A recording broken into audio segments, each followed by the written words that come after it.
ღირსი სილუან ათონელი. მშვიდობისათვის. ყველას სურს მშვიდობა ჰქონდეს, მაგრამ არ იცის ამას როგორ მიაღწიოს. პაისი დიდს მრისხანება ებრძოდა და შესთხოვა ღმერთს გაეთავისუფლებინა ამ ვნებისგან. უფალი გამოეცხადა მას და უთხრა: პაისი, თუ გინდა რომ მრისხანება დასძლიო, ნურაფერს მოისურვებ, ნურავის განიკითხავ, ნურავის შეიძულებ და აღარ შეგაწუხებს მრისხანება. ასევე ყოველ ადამიანს თუ კი მოიკვეთს თავის ნებას ღვთისა და კაცთა წინაშე, ყოველთვის მშვიდობა ექნება სულში. ხოლო ვისაც საკუთარი ნების გატანა უყვარს, ის მშვიდობას ვერასოდეს ეღირსება. სული, რომელიც ღვთის ნებასაა მინდობილი, ადვილად იტანს მწუხარებებს და ყოველგვარ სნეულებებს. იმიტომ რომ ავადმყოფობის დროს იგი ასე ლოცულობს: უფალო, ხედავ ჩემს სნეულებას, იცი რომ ცოდვილი და უძლური კაცი ვარ, შემეწიე რომ ვითმენდე და მადლობას გწირავდე. თუ ასე ილოცებ, უფალი შეგიმსუბუქებს სნეულებას და სული იგრძნობს ღვთის შეწევნას, მხიარული და მადლიერი იქნება ღვთისა. თუ რაიმე უსიამოვნება შეგემთხვა, იფიქრე: უფალი ხედავს ჩემს გულს და თუ კი მას ასე ნებავს, მაშასადამე ჩემთვისაც ასეა უმჯობესი და სხვებისთვისაც და მაშინ სულს ყოველთვის მშვიდობა ექნება. ხოლო ვინც დრტვინვას დაიწყებს და იტყვის: ეს რაღაც ვერ არის რიგზე, ისიც არ მომწონსო, ასეთი კაცი მშვიდობას ვერასოდეს მოიპოვებს, რაგინდ ბევრს მარხულობდეს და ლოცულობდეს. მოციქულები მთლიანად ღვთის ნებას იყვნენ მინდობილნი და ამით მშვიდობას ინარჩუნებდნენ. ასევე ყველა წმინდანი, ყველა დიდი ადამიანი მრავალ მწუხარებას ითმენდა და ღვთის ნებას ემორჩილებოდა. უფალს ვუყვარვართ, ესე იგი არაფრისა უნდა გვეშინოდეს ცოდვის გარდა. იმიტომ რომ ცოდვის გამო ღვთის მადლს ვკარგავთ. მადლის გარეშე კი ეშმაკი ისე გვირევს სულს, როგორც ქარი დამჭკნარ ფოთლებს ან კვამლს. კარგად უნდა გვახსოვდეს, რომ ეშმაკები თვითონ დაეცნენ ამ პარტავნებით და ჩვენც იმავე გზისკენ გვიბიძგებენ და ბევრიც შეაცდინეს. უფალმა კი თქვა: ისწავეთ ჩემგან, რამეთო მშვიდ ვარ და მდაბალ გულითა და ვპოვოთ განსვენება სულთა თქვენთა. ჰოი მოწყალეო უფალო, შენი მშვიდობა მოგვეც ჩვენ დღეს, ისე როგორც მიეცი წმინდა მოციქულებს, მშვიდობასა ჩემსა მიგცემ თქვენ. უფალო, მოგვეც ჩვენ შენი მშვიდობით ტკბობა, წმინდა მოციქულებმა მიიღეს შენი მშვიდობა და მთელ სოფელს მოჰფინეს იგი. აცხონეს ხალხი და მშვიდობა არ დაუკარგავთ, ეს მშვიდობა მათში არ დამცრობილა. დიდება უფალს და მის მოწყალებას, რომ ასე ძლიერ ვუყვარვართ და გვაძლევს თავის მშვიდობას და სულიწმინდის მადლს. მაგრამ როგორ შევინარჩუნოთ სულის მშვიდობა ჩვენი დროის საცდურთა შორის? წმინდა წერილისა და დღევანდელი ადამიანების ზნის მიხედვით თუ ვიმსჯელებთ, უკანასკნელ დროში ვცხოვრობთ და მაინც სულის მშვიდობა უნდა გქონდეს, ურუმლისოდაც ვერ ცხონდებით, როგორც ღირსმა სერაფიმე სარუველმა თქვა: ღირსი სერაფიმე სიცოცხლეში მისი ლოცვით უფალმა დაიცვა რუსეთი. მის შემდეგ იყო სხვა სვეტი, მიწიდან ცამდე აწვდილი, მამა იოანე კრონშტანტელი. მასზე შევჩერდეთ, რადგან ის ჩვენს დროს ეკუთვნოდა და გვინახავს როგორ ლოცულობდა, სხვები კი არ გვინახავს.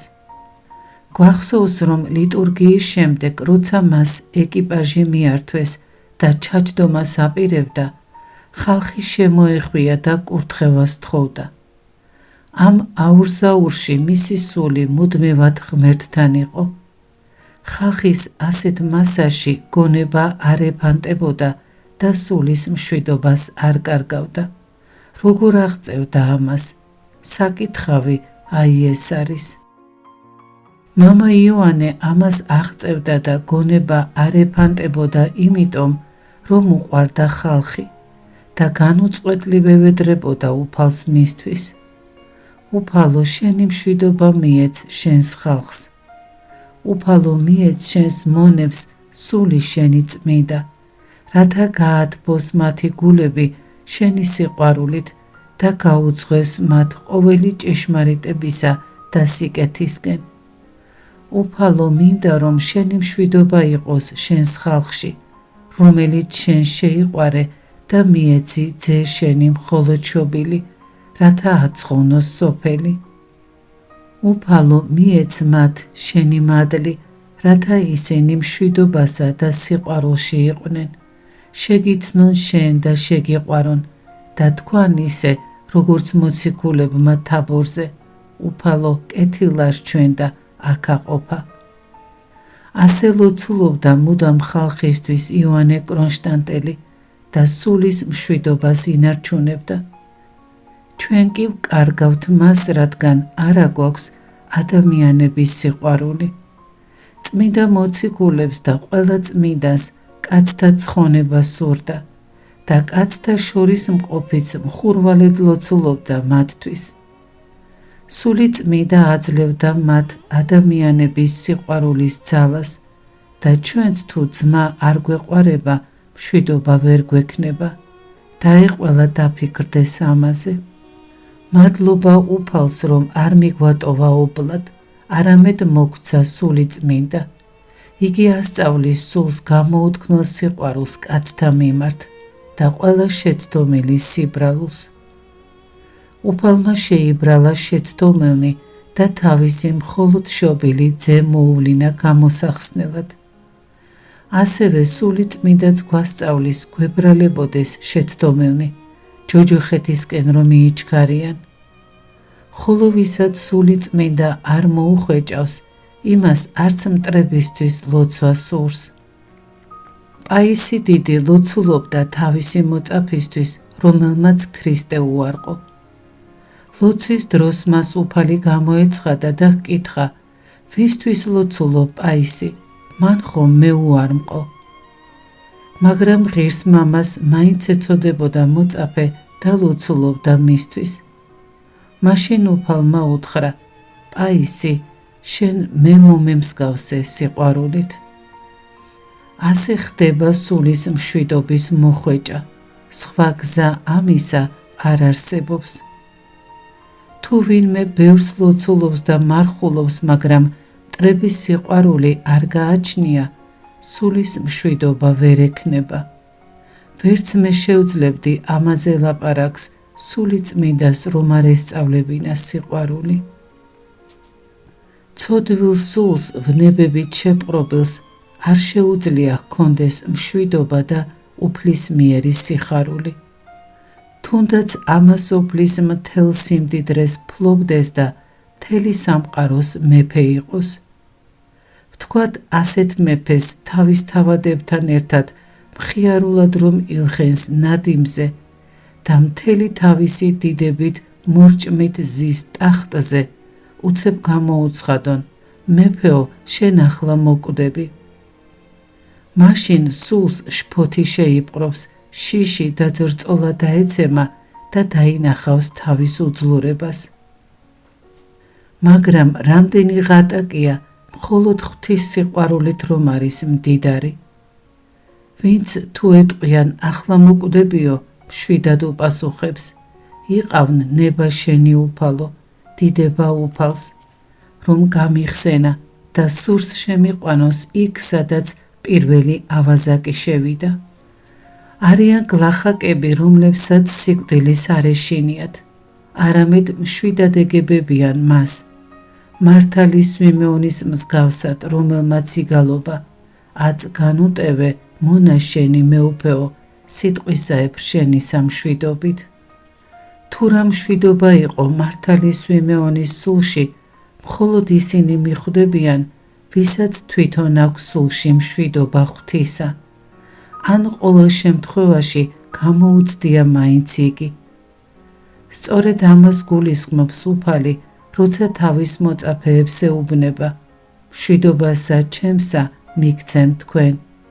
ვისაც ეს მშვიდობა აქვს, ის უშფოთველად მიდის საუკუნო ცხოვრებაში და ამბობს, დიდება შენ და უფალო, რამე თუ მოვდივარ შენთან და შემეძლება მარად მშვიდობასა და სიყვარულში ვჭვრეტდე შენს პირს. მიიზიდა სული ჩემი შენმა მშვიდმა, წყნარმა შემოხედვამ და ენატრები მას. ძმას მშვიდად სიყვარულით უნდა შეაგონო. სული კარგავს მშვიდობას, თუ ცუდმედიდობს, თუ ძმაზე მაღლა აყენებს თავს, თუ განიკითხავს ან და შეაგონებს, მაგრამ არა მშვიდად და სიყვარულით. მშვიდობა იკარგება მაშინაც, თუ ბევრს ვჭამთ და უხალისოდ ვლოცულობთ. თუ მივეჩვევით, რომ გულმოდგინედ ვილოცოთ მტრებისთვის და გვიყვარდეს ისინი, ჩვენ სულს მუდამ მშვიდობა ექნება. ხოლო თუ ძმას შევიძულებთ ან განვიკითხავთ, გონება დაგვიბნელდება, დავკარგავთ მშვიდობას და ღვთის წინაშე კადნიერებას. ვინც თავის თავში სული წმინდის მშვიდობას ატარებს, ის სხვებსაც მშვიდობას ჰფენს. ხოლო ვინც ბოროტ სულს ატარებს, სხვებსაც ბოროტებას გადასცემს. შეუძლებელია სულს მშვიდობა ჰქონდეს, თუ დღე და ღამე საღმრთოს ჯულში არ იწვრთნება. რამე თუ საღმრთოს ჯული სული წმინდის მიერ დაიწერა, სული წმინდა კი წმინდა წერილიდან ჩვენ სულზე გადმოდის. ამ დროს სული სიამოვნებას და სიტკბოებას გრძნობს და აღარ უნდა უყვარდეს არარა მიწიერი, რადგან მიწიერის სიყვარული სულს აცარიელებს, მას მოწყინება იპყრობს, ველურდება და აღარ სურს ლოცვა. ხოლო როცა ეშმაკი ხედავს, რომ სული ღმერთს განეშორა, არყევს მას და თავისუფლად უნერგავს გონებაში, რაც თვითონ სურს. ერთი გული სიტყვიდან მეორისკენ ერეკება და ასეთ აურზაურში ატარებს სული მთელ დღეს, ისე რომ აღარ ძალუც წმინდად ჭვრეტდეს უფალს. შეკითხვა: როგორ უნდა შეინარჩუნოს მშვიდობა უფროსმა, თუ მისი ხელქვეითები ურჩები არიან?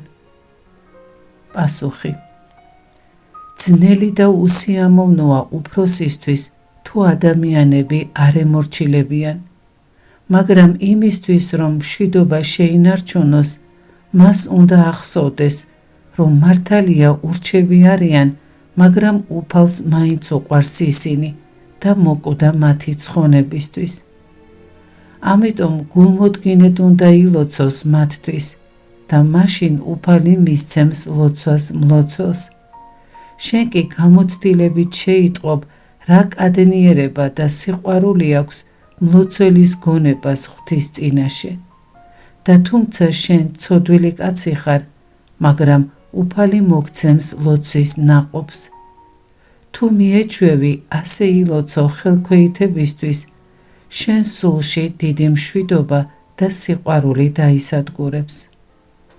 შეკითხვა: როგორ უნდა შეინარჩუნოს მშვიდობა ხელქვეითმა, თუ მისი უფროსი ბოროტი ადამიანია და ადვილად სძლევს მრისხანება? პასუხი: მრისხანებისკენ მიდრეკილი ადამიანი თვითონაც სასტიკად იტანჯება ბოროტის სულისგან. ეს ტანჯვა მას ამპარტავნებისთვის ევლინება. ხელქვეითმა ვინც არ უნდა იყოს იგი, ეს უნდა იცოდეს და ლოცულობდეს სულით ავადმყოფი უფროსისთვის. მაშინ უფალი მისცემს ხელქვეითს ცოდვათა მიტევებას და დაუცხრომელ ლოცვას. დიდი საქმეა ღვთის წინაშე ლოცვა მათთვის, ვინც ჩვენ გულს გვტკენს და შეურაცხყოფს. ამისთვის უფალი თავის მადლს მოგცემს და შენ სული წმიდის მიერ შეიცნობ უფალს. მაშინ სიხარულით მოითმე ყველა მწუხარებას მისთვის. უფალი მოგცემს მთელი ქვეყნისთვის ლოცვის უნარს და შენ ისე მხურვალედ ილოცებ ყველასთვის, როგორც საკუთარი თავისთვის ლოცულობ. უფალმა გვამცნო, რომ გვიყვარდეს მტრები და ვისაც მტრები უყვარს, უფალს ემსგავსება. მაგრამ მტრების სიყვარული მხოლოდ სული წმიდის მადლითაა შესაძლებელი. ამიტომ როგორც კი ვინმე შეურაცხყოფს, იმ წამსვე ილოცე მისთვის ღვთის წინაშე. მაშინ შეინარჩუნებს სულის მშვიდობას და ღვთის მადლს. ხოლო თუ დრტვინვას და უფროსის ლანძღვას დაიწყებ, თვითონაც ისევე ადვილად გძლევს მრისხანება და მაშინ შენზე აღსრულდება დავით წინასწარმეტყველის სიტყვები: რჩეულისა თანარჩეულიყო და დრკუისა მისგან განეშორო. ასევე მორჩილს გაუჭირდება სულის მშვიდობის შენარჩუნება, თუ მის მოძღვარს ცუდი ხასიათი აქვს. ცუდი ბერის ხელმძღვანელობით ცხოვრება მორჩილისთვის მძიმე ჯვარია. მან უნდა ილოცოს ბერისთვის და მაშინ შეძლებს სულისა და ხორცის მშვიდობის შენარჩუნებას. თუ შენ უფროსი ხარ და ვინმეს განსჯა მოგიწევს ცუდი საქციელისთვის, ილოცე ღვთის წინაშე, რათა მან მოგანიჭოს გული მწყალობელი, რომელიც უყვარს უფალს და მაშინ შეძლებს სწორად განსაჯო. ხოლო თუ საქმეების მიხედვით განსჯი შეცდომებს დაუშვებ და არ იქნები სათნო ღვთისთვის. უნდა ილოცო, რომ კაცი გამოსწორდეს, უნდა გებრალებოდეს ყოველი სული, ყოველი პირუტყვი, ყოველი ქმნილება ღვთისა და თვითონაც სუფთა სინდისი უნდა გქონდეს, რათა შენ სულში მშვიდობამ დაიმკვიდროს. მშვიდობასა და სიყვარულში ვიცხოვროთ, მაშინ უფალი შეისმენს ჩვენს ლოცვას და მოგცემს, რასაც კი სასიკეთოს ვთხოვთ. სული წმინდა სიყვარულშია, ასე ამბობს წმინდა წერილი და გამოცდილებაც ამას გვიჩვენებს. შეუძლებელია სულს მშვიდობა ჰქონდეს, თუ მთელი გულით არ შევთხოვთ უფალს, გვიყვარდეს ყველა ადამიანი. იცოდა უფალმა, რომ თუ მტრები არ გვეყვარება, სულის მშვიდობა ვერ გვექნება. ამიტომაც მოგცა მცნება, გეყვარდეთ მტერნი თქვენიო. თუ მტრები არ გვეყვარება, მხოლოდ დრო და დრო გვექნება მოჩვენებითი მშვიდობა. ხოლო თუ მტრები გვეყვარება, სულში დღე და ღამე მშვიდობა დაიმკვიდრებს. დაიცავი სულში სული წმიდის მიერი მშვიდობა. ნუ დაკარგავ მას წვრილმანი საქმეების გამო. თუ ძმას მშვიდობას მიანიჭებ, უფალი გაცილებით მეტს გიბოძებს. ხოლო თუ ძმას შეურაცხყოფ, შენს სულშიც გარდუვალად შემოვა მწუხარება. თუ სიძვის გულის სიტყვა მოგიახლოვდა, უმალვე განაგდე იგი და მაშინ შეინარჩუნებ სულის მშვიდობას. ხოლო თუ სიძვის გულის სიტყვას მიიღებ, სული დაკარგავს ღვთის სიყვარულს და უკვე აღარ გექნება კადნიერება ლოცვისას. თუ საკუთარ ნებას მოიკვეთ, მტერს დაამარცხებ და ჯილდოდ სულის მშვიდობას მიიღებ.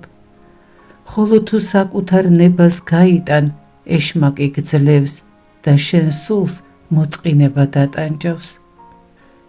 ვის სულშიც ანგარების მოყვარეობის ვნება ცხოვრობს, იმას ღმერთი და მოყვასი ვერ ეყვარება. ასეთი კაცის გული და გონება სიმდიდრეზე ფიქრითაა დაკავებული. არა აქვს სინანული და ცოდვებისთვის გლოვა. შეუძლებელია მისმა სულმა შეიცნოს სიტკბოება ქრისტეს მშვიდობისა. სულს, რომელმაც შეიცნო უფალი, მუდამ სურს თავის თავში ხედავდეს მას, რადგან ღმერთი ჩუმად შემოდის სულში, აძლევს მას მშვიდობას და უსიტყვოდ უცხადებს ცხონებას.